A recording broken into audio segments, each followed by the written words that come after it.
A balística é o estudo de projéteis, balas, morteiros e foguetes.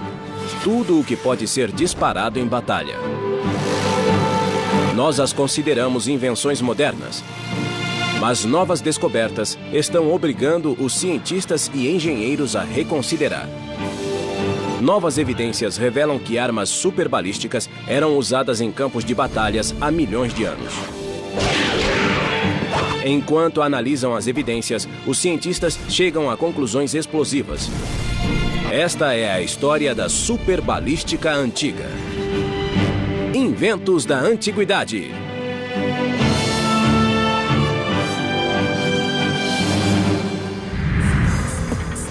Os antigos criaram armas superbalísticas de grande poder. Megacatapultas que destruíam cidades. Lançadores de foguetes capazes de 100 disparos por segundo. Máquinas antipessoal que perfuravam armaduras e blindagem. E até armas manuais, cujas táticas e design inspiraram as armas de hoje. Inventos da Antiguidade quer saber: essas armas eram eficazes? Que táticas eram usadas? Quais tecnologias? E quanto elas podiam matar? Agora, em uma série de experimentos balísticos, vamos testar os projetos dos antigos engenheiros militares. Nossa equipe de historiadores e especialistas em armas mostrará que, antigamente, a guerra era sangrenta e letal. Os antigos campos de batalha não eram um bom lugar para se estar. Cada vez que os engenheiros, cientistas e armeiros vinham com um avanço, ele se tornava um lugar mais perigoso. É incrível como esses engenheiros criavam novas maneiras de matar o inimigo. A humanidade sempre buscou meios de eliminar ou neutralizar os inimigos. Desde o advento dos conflitos, o homem sempre procurou meios para atacar o inimigo, sempre minimizando os riscos para o atacante. E a melhor maneira sempre foi se distanciar do inimigo. E isso significa usar projéteis.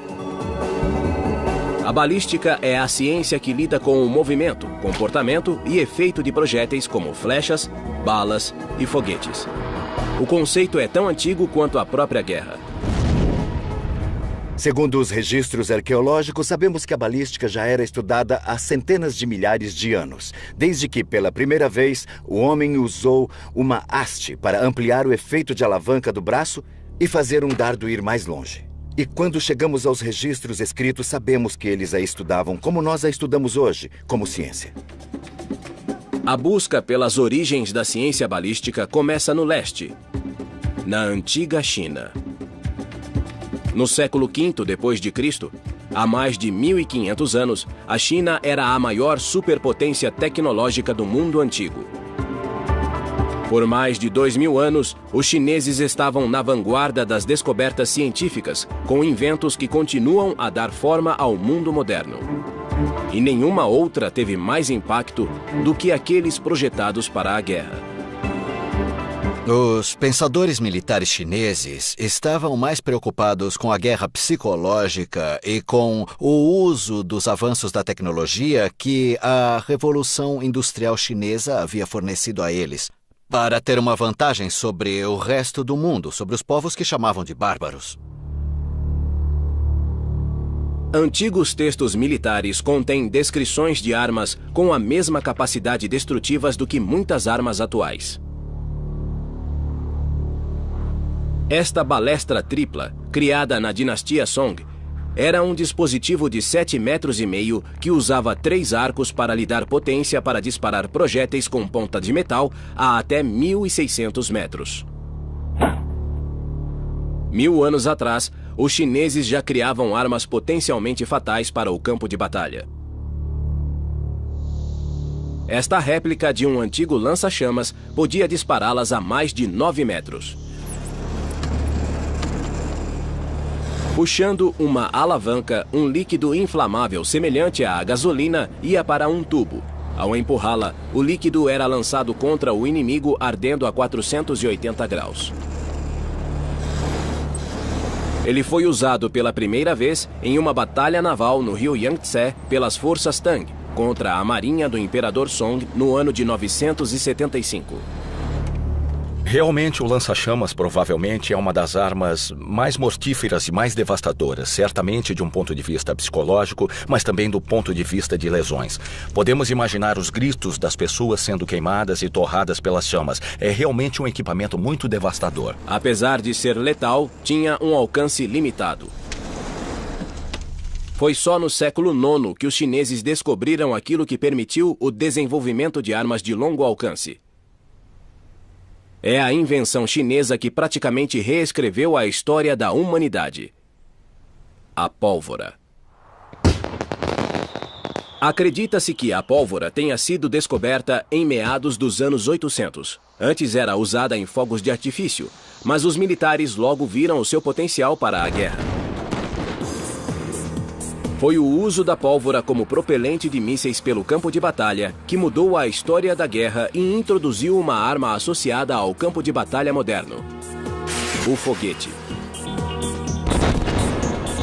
Além dos chineses terem inventado a pólvora por volta do ano 1100, eles notaram que, variando as proporções dos ingredientes usados, podiam produzir uma pólvora para atender a necessidades específicas. E uma delas era a pólvora de queima lenta e uniforme, necessária para lançar foguetes.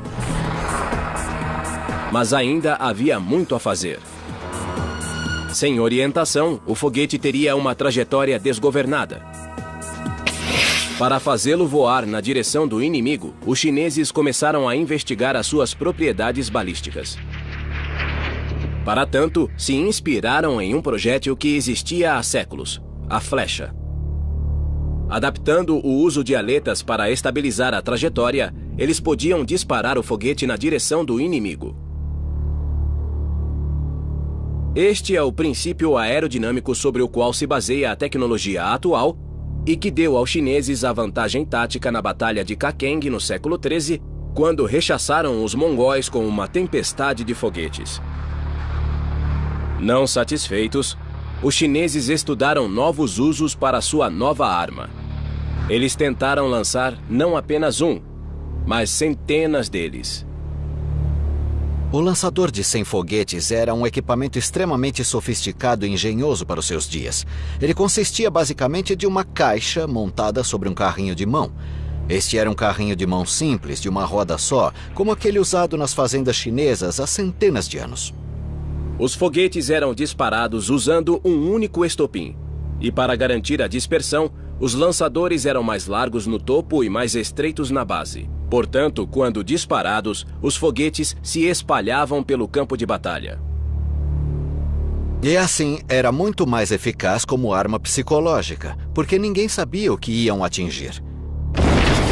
100 foguetes eram disparados mais ou menos simultaneamente, espalhando-se por uma área bem larga. Suas trajetórias eram disfarçadas pela fumaça e pelas chamas, e todo o exército inimigo morreria de medo dessa coisa, pois embora fossem apenas 100 projéteis, seria impossível saber quem estava na zona de perigo e quem não estava. A chuvarada de milhares de flechas com foguetes lançada contra o inimigo tinha o mesmo efeito psicológico dos lançadores de foguetes dos campos de batalhas atuais.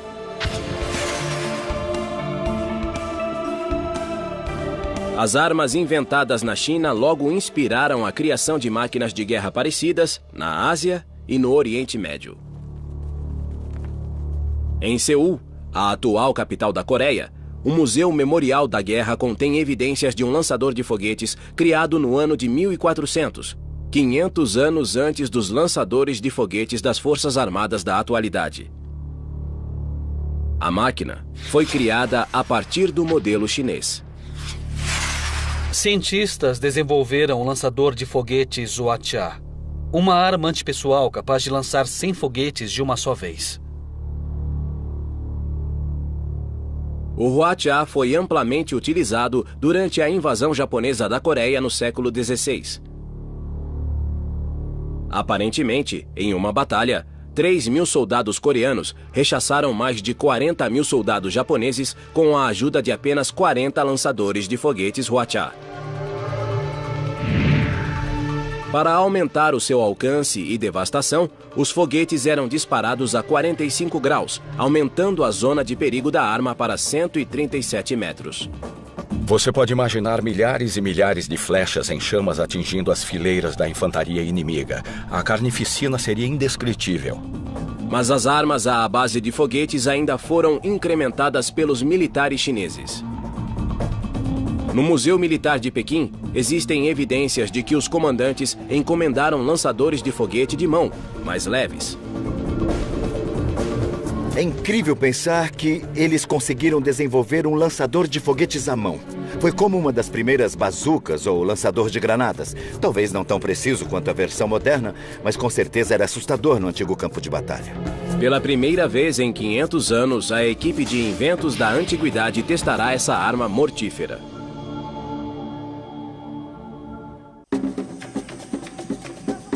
Os engenheiros da antiga China criaram uma série de projéteis balísticos que causavam terror nas linhas inimigas. Desde mísseis individuais ao equivalente aos lançadores de foguetes atuais, os campos de batalha chineses eram campos de extermínio tecnologicamente avançados. Eram flechas vindo em sua direção, estavam em chamas e explodiam quando atingiam alguma coisa. Era uma surpresa. Isso era uma coisa completamente nova. Ninguém havia visto nada parecido. O efeito era chocante, era desmoralizante. Ele causava pânico. E cada novo tipo de arma teria esse mesmo efeito. Mas, em um esforço para produzir artilharia pesada, os engenheiros chineses aplicaram um princípio diferente: a alavanca. Textos antigos contêm instruções misteriosas para uma máquina intrigante. No Museu Militar de Pequim, historiadores recriaram a máquina. Desenvolvida e fabricada pela primeira vez no século VII, Xuanfeng, ou turbilhão, era a mais precisa das antigas catapultas. Ela era usada para atingir alvos específicos, como generais inimigos ou outras catapultas. A máquina era leve e versátil e podia ser rapidamente deslocada para uma nova posição. A grande vantagem é que podia girar num arco de 360 graus, então possuía uma capacidade de disparo circular e, obviamente, era útil para rechaçar possíveis ataques pela retaguarda ou ameaças vindas de múltiplas direções. O princípio tecnológico é que a força que puxa a ponta curta da alavanca é transmitida pela ponta longa até o peso na outra extremidade. Assim, o projétil podia ser lançado a mais de 60 metros. Esta catapulta teve seu auge na dinastia Tang, quando um relato do ano 617 fala do uso de mais de 300 turbilhões. Os chineses revolucionaram as máquinas superbalísticas leves, mas para investigar as máquinas pesadas, os cientistas precisam recorrer aos engenheiros do antigo Mediterrâneo. Para investigar essas armas, os cientistas estudam o conceito básico de funcionamento de todas as catapultas: a torção. As catapultas de torção utilizam uma corda feita de pele e tendões de animais. As fibras são elásticas. Ela se estica enquanto são enroladas em um núcleo, armazenando energia potencial. No Museu Militar Fort Nelson, na Inglaterra, historiadores recriaram a balista grega. A balista grega foi criada por volta de 400 a.C. e era colocada dentro de torres de cerco blindadas. À medida que são estendidas, as cordas ficam cada vez mais retorcidas em volta da verga de madeira. A enorme força armazenada nas fibras é controlada pelo sistema de catraca, que trava as barras a cada puxão. Totalmente estendida, a força armazenada nesta réplica pode lançar uma esfera de 200 quilos a mais de 180 metros. Se você puser 8 homens alinhados e cada um deles lançar uma esfera de pedra, você não teria o efeito multiplicado por 8. Só teria uma fileira de esferas de pedra uns poucos metros à sua frente. Se você enrolar uma dessas enormes molas de torção, toda a energia de 8 homens é então capturada na mola e você pode usá-la quando quiser. Mas foram os romanos que aperfeiçoaram a arte de fabricação das catapultas. Mais de 2000 anos atrás, os romanos eram a maior força de combate do mundo antigo. Seguindo uma política expansionista agressiva, os militares romanos varreram terras inimigas, deixando atrás de si uma trilha de terror e destruição. Roma era um estado altamente imperialista, muito agressivo. E um dos principais ideais do estado romano era expandir suas fronteiras para proteger a própria Roma. E isso significava estabelecer fronteiras o mais longe possível da cidade. E quando o assunto era o desenvolvimento dessas armas de destruição, dinheiro não era problema. Os romanos gastavam o equivalente atual a bilhões de dólares em seu exército e em equipamento militar. Calcula-se que cerca de 50% da verba anual de Roma ia para o exército. E a peça central de sua artilharia era uma catapulta, o onagro. Descrito pela primeira vez no ano 359 por Amiano Marcelino, ele servia para derrubar muralhas e causar pânico nos inimigos. O onagro é uma versão mais simples comparada a outras máquinas usadas anteriormente, mas não menos eficaz. Ele se chama onagro ou jumento selvagem devido ao seu coice e pela força que produz. Sua genialidade estava na simplicidade do design. A balista grega tinha 2 dispositivos de torção em cada lado do duto de disparo. Mas ambas estavam sujeitas a falhar. E como o dispositivo de torção é a parte vital da catapulta, ambos os lados tinham de ser tracionados à perfeição. Eles faziam uma coisa bem esperta. Eles viravam um lado de uma catapulta de lado. Em outras palavras, a mola ficava na horizontal. Colocando metade de uma balista na lateral, era preciso construir, manter e defender apenas um dispositivo de torção, liberando assim recursos e homens para outras necessidades militares. O onagro se tornou a base da artilharia romana, como o canhão Howitzer é para os exércitos atuais. A primeira vez que qualquer uma dessas armas era vista por alguém que não estava habituado a elas, o seu impacto era incrivelmente devastador e desmoralizante. Essas armas, como os onagros, são o equivalente antigo dos mísseis balísticos. Isso significa que se pode travar a guerra a uma distância maior e com muito mais segurança. Como parte de sua pesquisa de balística antiga, a doutora Kate Gilliver construiu uma réplica de onagro romano. Tem um fantástico modelo em escala de um onagro aqui, que é o mais preciso que é possível fazer de acordo com as descrições que ainda restam do mundo romano. É uma peça de equipamento fantástica e teria sido muito eficaz no mundo antigo. Ele consiste de uma série de elementos que o tornam uma arma muito eficaz.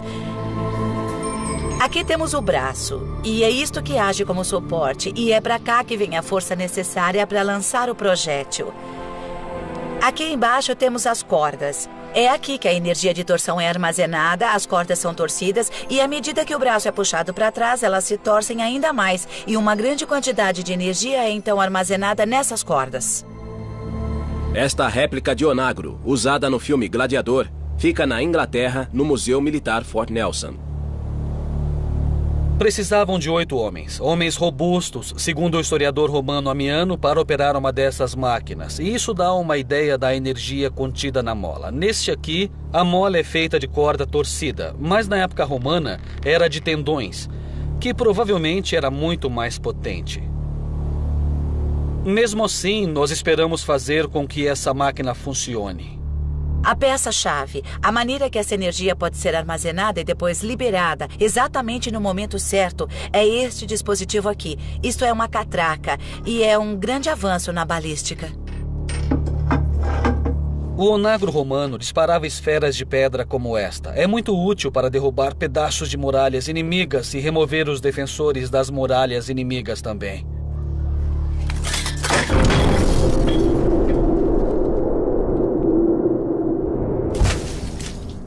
Com o colapso do Império Romano no Ocidente, o conhecimento dessas máquinas ficou perdido por séculos.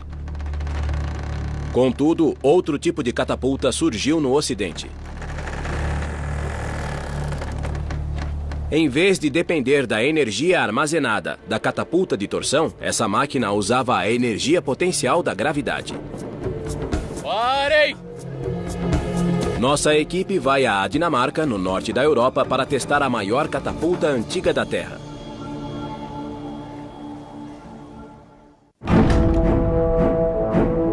À medida que a balística evoluiu, os projéteis ficaram mais eficazes e seu impacto se tornou colossal. Muralhas cada vez mais grossas eram construídas para suportar os impactos. Na Idade Média, as muralhas chegavam a até 7 metros de espessura, mais largas do que 10 homens enfileirados. Para atacar o exército que fazia o cerco, era preciso desenvolver uma arma de assalto muito mais poderosa. Na China, foi criada uma máquina que se tornaria a força dominante nessa tecnologia durante centenas de anos. Por volta de 1.500 anos atrás, mais ou menos, a partir dessa época, ele chegou até a Índia e ao Oriente Médio e finalmente chegou à Europa. Achamos que possivelmente por volta do ano 1000. E então espalhou-se rapidamente pela Europa e logo se tornou uma das principais armas das grandes guerras. O trabuco era capaz de lançar o equivalente a um carro por 500 metros. Era devastador. Na Dinamarca, o Dr. Peter Vemmen construiu uma réplica de um trabuco para pesquisar sua potência. Temos muitos dados sobre essas máquinas, então o seu funcionamento está muito bem documentado. O trabuco está no litoral da ilha Falster, onde arqueólogos construíram uma réplica de uma cidade medieval completa com uma pousada e um porto. Contudo, nas margens do rio, existe algo que qualquer general ou capitão da artilharia reconheceria 1000 anos atrás. Uma catapulta de 15 metros de altura. Um trabuco. O trabuco é um avanço nas catapultas de torção porque o seu alcance é muito maior. Isto aqui tem muito mais potência e existem muito mais detalhes que podem ser ajustados para você conseguir exatamente o disparo que quer. A caixa contendo 1.800 quilos de pedras é presa a uma ponta de um contrapeso. Homens giram as rodas que enrolam a corda em uma barra. E isso faz descer um enorme braço de lançamento. Parem! O projétil de 18 quilos é carregado em uma funda que fica em um canal. A energia potencial armazenada no sistema é de 3.000 kJ. A máquina está pronta para disparar. Peter vai testar a precisão e a potência da máquina e, para isso, colocou um alvo no rio. Ele vai usar um radar de mão para medir a velocidade da esfera ao sair da funda.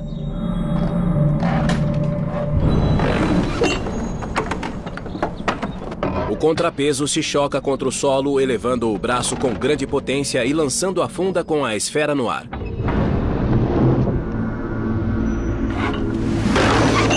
A máquina tem uma precisão de 90 centímetros. Mas e sua velocidade? 68, é veloz. Uma esfera de 19 quilos viajando a 68 km por hora produz quase 3 megajoules de energia, ultrapassando o poder de fogo de muitos canhões à pólvora. Ela usa o princípio de uma funda simples. É uma tecnologia bem simples, mas bem precisa e exata. Impactos contínuos com essa força poderiam transformar muralhas de castelos em pó. O trabuco era uma arma multiuso, podendo lançar qualquer coisa que se quisesse. Há pessoas que construíram máquinas que podem lançar carro, pianos e coisas assim, então pode-se usar pesos bem consideráveis. Relatos escritos afirmam que cavalos mortos eram usados com frequência e um cavalo é bem pesado. Embora as muralhas dos castelos fossem feitas de pedra, outras construções e também as casas dentro deles eram feitas de madeira, por ser um recurso muito mais barato e de fácil acesso. Mas também eram muito mais vulneráveis a ataques pelo fogo. Se o inimigo conseguisse passar as muralhas de pedra e incendiar a parte interna do castelo, a perda de vidas e capacidade de defesa seria enorme. O fogo é devastador. Se atingir madeira ou pessoas, é uma arma terrível. E havia um projétil balístico para isso. E ele era lançado com o trabuco.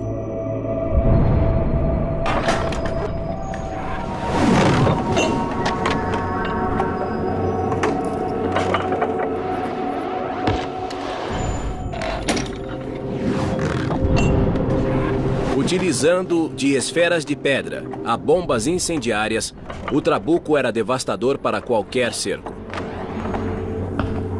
Na Dinamarca não temos acesso fácil a armas e, como eu sou homem, considero as armas muito interessantes e esta é sem dúvida a arma definitiva. É o melhor brinquedo que eu já tive.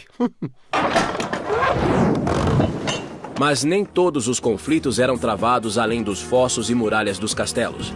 Muitos ocorreram em batalha. Milhares de soldados se enfrentavam no campo.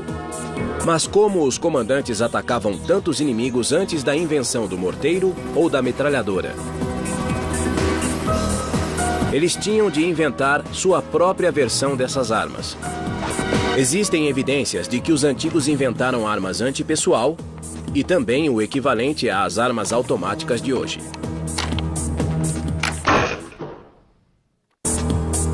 Cientistas do mundo antigo criaram uma série de armas devastadoras. Desde os projéteis de longo alcance dos chineses e coreanos, às máquinas anti-cerco dos romanos, dos gregos e dos cruzados. À medida que a tecnologia balística se desenvolveu, o alcance e peso dos projéteis aumentou. Mas a guerra balística tem um terceiro elemento vital: o índice de disparos. Esta metralhadora moderna é capaz de fazer 12 disparos por segundo. As armas automáticas, usadas pelos exércitos modernos, usam a energia do recuo de cada disparo para recarregar a câmara e fazer outro disparo. Mas até mesmo antes do advento dos explosivos, os comandantes militares exigiam que seus engenheiros e cientistas melhorassem o índice de disparos de suas máquinas. E a maneira mais simples de melhorar esse índice era usando o soldado. O índice de disparo de um simples arco e flecha pode ser aumentado apenas com treino.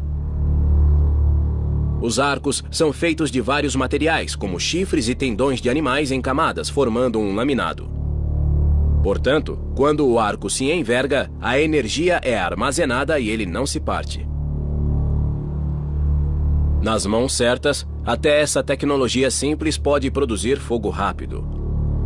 Os hunos controlavam um império que partiu da Ásia Central no século IV e varreu toda a Europa.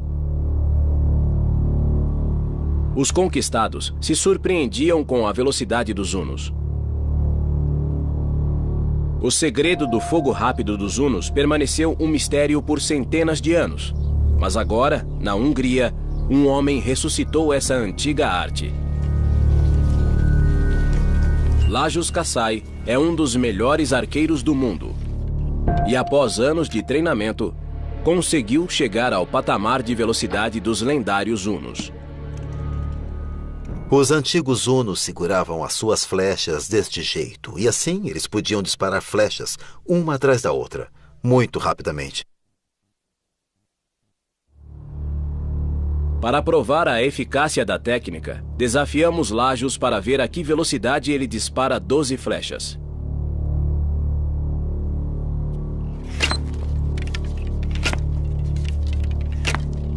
Lajos consegue atingir todos os alvos móveis. E o faz a uma velocidade incrível.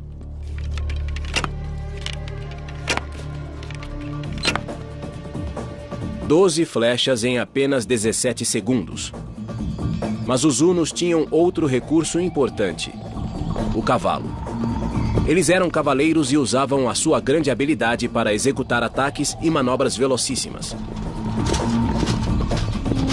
Agora, Lajos tentará manter o seu índice de fogo no dorso de um cavalo, galopando a 32 km por hora. Solta! Solta! Solta! Solta! A 35 km por hora, Lajos dispara 6 flechas em 10 segundos. Os hunos usavam um arco de 180 graus que disparava entre 270 a 370 metros e capazes de matar cavalos e até penetrar armaduras. Essas tropas de assalto estavam entre as mais bem treinadas do mundo antigo. E o mesmo se aplica aos dias de hoje. Comandos e unidades de paraquedistas executam ataques em território inimigo. Com sua velocidade, eles podem facilmente fazer um cerco. Mas isso não era problema para os arqueiros hunos.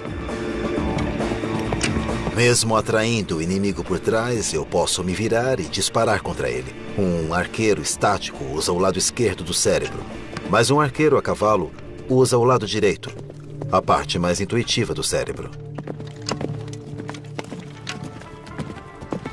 Mas seu sucesso ainda dependia do treino e habilidade do cavaleiro. A tarefa dos engenheiros militares é diminuir a importância do soldado substituindo-o por tecnologia. Para descobrir quais as armas automáticas usadas no mundo antigo, pesquisadores estão investigando uma máquina notável. Por volta de 300 a.C., em Rhodes, Dionísio de Alexandria criou uma arma avançada chamada políbolo. A palavra significa lançador de muitos e pode bem ser a primeira arma automática da história. O armeiro Alan Wilkins construiu uma réplica do políbolo. Ele tem capacidade para 12 projéteis, disparados por alavanca, e é bem parecido com as primeiras metralhadoras, como a Gatling, embora tenha sido inventado 2.000 anos antes. Esta é a primeira transmissão por corrente que se conhece na tecnologia ocidental. Estes elos são de carvalho revestido com ferro e giram em torno de coroas dentadas de 5 lados. E em seguida, o gatilho é acionado através desta barra que está bem aqui. O políbolo podia disparar 11 virotes por minuto. Os virotes são projéteis com pontas de aço e são automaticamente carregados usando um dispositivo giratório. Por centenas de anos, o objetivo da pesquisa balística e do desenvolvimento tecnológico militar era a eliminação do inimigo. Estudiosos de balística antiga também investigam o outro lado dessas armas, ou o que acontecia quando os projéteis chegavam ao alvo. Muitos historiadores acreditam que uma arma balística antipessoal foi responsável por esta lesão precisa e pela morte deste guerreiro britânico no século I. Mas quem o matou? E qual arma foi usada?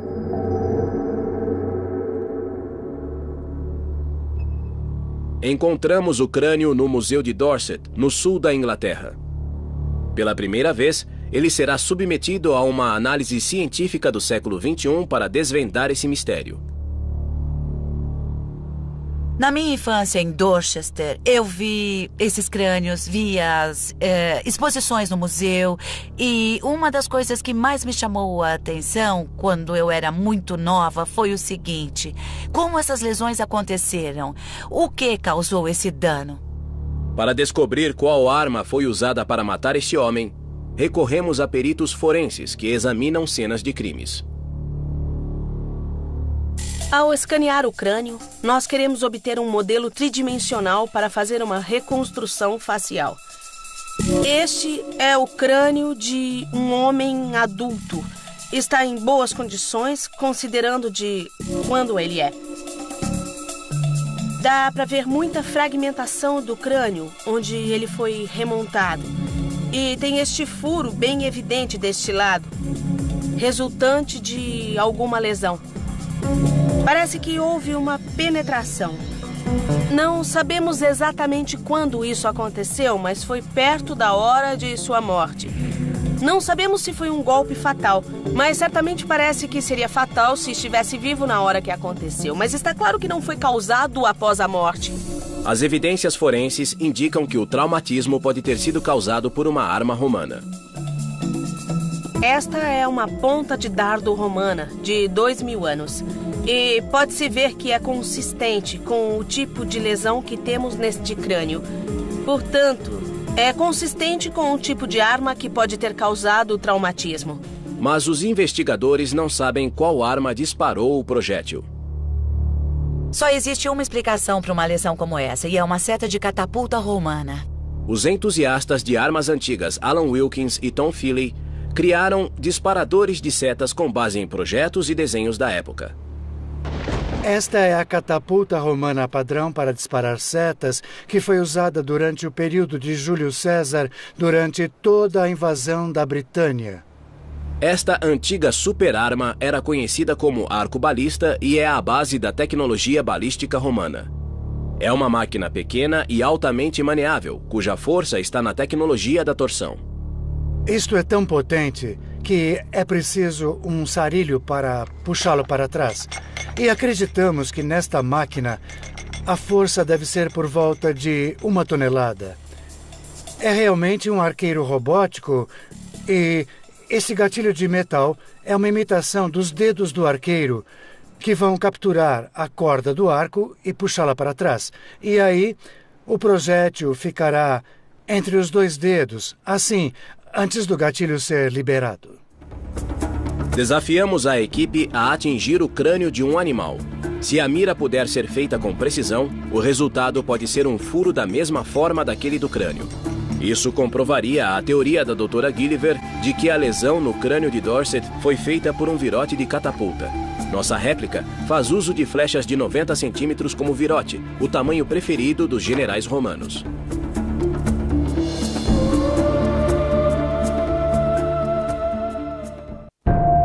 Cientistas estão tentando solucionar um enigma de 2000 anos. A análise deste crânio antigo revelou uma lesão misteriosa e fatal. Acredita-se que seja um guerreiro britânico possivelmente morto durante o cerco romano ao Castelo Maiden em Dorset, na Inglaterra, no século I. A investigação é para descobrir qual foi a arma utilizada. Nossa equipe de especialistas está para testar o suspeito mais provável, uma arco-balista romana. Será que suas setas causarão uma lesão idêntica neste crânio de animal?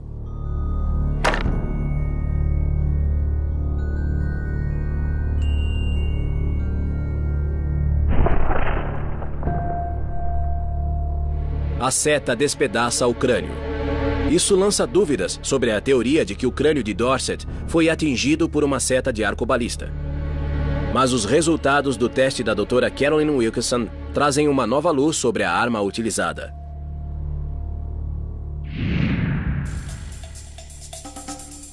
A análise mostra que o ferimento de entrada está em ângulo. A seta da catapulta precisaria ter entrado na cabeça do homem por baixo. Mas a trajetória de uma seta de arco-balista não se encaixa. Ao voar pelo ar, ela desceria sobre a vítima, não subiria. Portanto, a arcobalista vai para o fim da lista de suspeitos. Uma arma padrão da infantaria romana era o pilo, um tipo de dardo pesado. Esta é uma arma de curtíssimo alcance, usada contra oponentes com armadura, porque este pilo pesa 3,5 kg. Portanto, ela penetraria a armadura e era lançada deste jeito, a cerca de 5 metros, penetrando o inimigo. O pilo será testado. Se o furo no crânio foi provocado por um pilo, a equipe estará mais perto de descobrir o que matou o dono do crânio.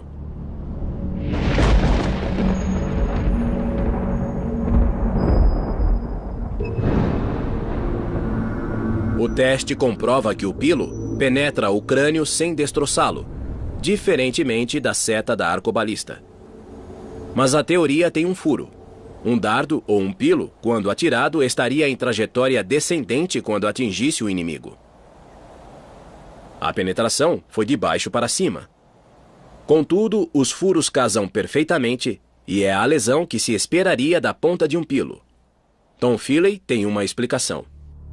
Uma tática usada pelos celtas contra o exército romano era se fingir de morto. E para garantir que o inimigo não usasse essa tática, os legionários enfiavam a lança na cabeça do inimigo, ainda imóvel, no chão. Nesse caso, haveria esse furo quadrado no crânio e o cérebro seria penetrado. Era uma lesão fatal. O teste revela que o ângulo e a lesão subsequente batem com a análise forense. Um crânio com tecido vivo, um crânio vivo, responderia de maneira diferente a um crânio seco, sem tecidos moles. E é assim que se descobre a diferença entre lesões que acontecem depois de uma pessoa morrer e lesões que acontecem antes.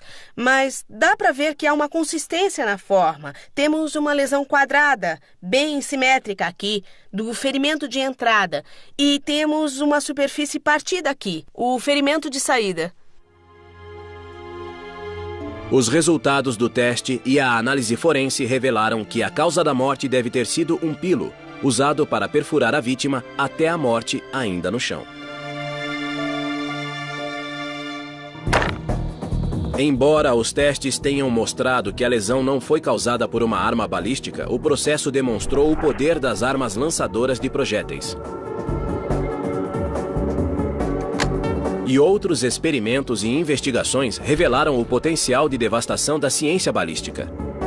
A artilharia de peso, como trabucos, armas antipessoal, como flechas-foguete e técnicas de disparos rápidos, como aqueles usados pelos Hunos, são apenas algumas das opções disponíveis aos comandantes, e tudo isso graças aos seus cientistas e engenheiros militares.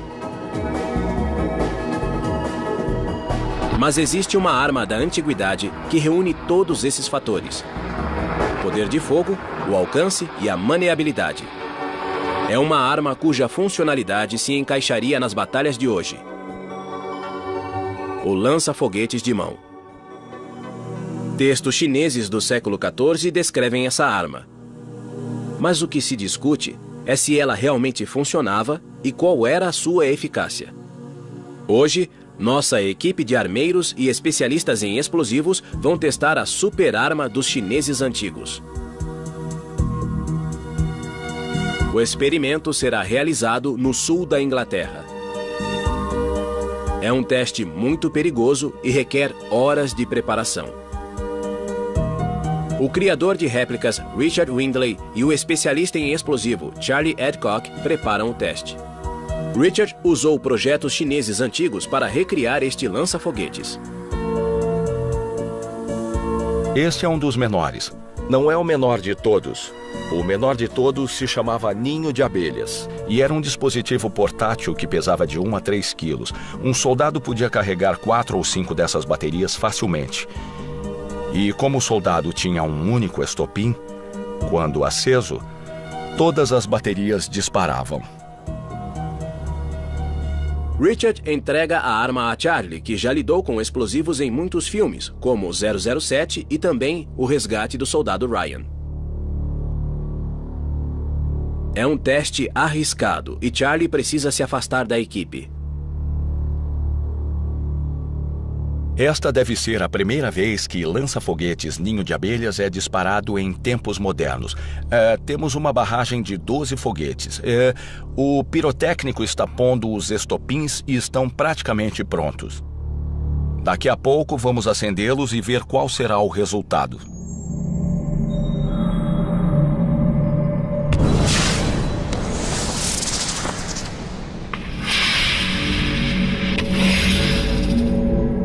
Filmamos em super câmera lenta, a 10.000 quadros por segundo, 2.000 vezes mais devagar que o normal.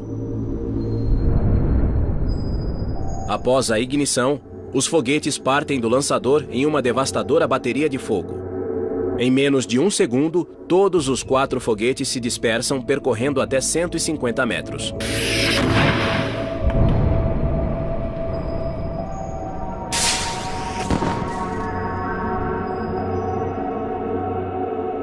Este lança-foguetes da China antiga foi a base para as técnicas modernas de guerra e inspirou as atuais granadas lançadas por foguete. É incrível pensar que os antigos criaram armas superbalísticas cujos princípios usamos até hoje. Milhares de anos atrás, eles criaram armas que seriam reconhecidas até mesmo nos dias de hoje. Mas que outras descobertas ainda iremos fazer que mudarão todas as nossas concepções sobre o mundo antigo? Será que teremos de reescrever os livros de história?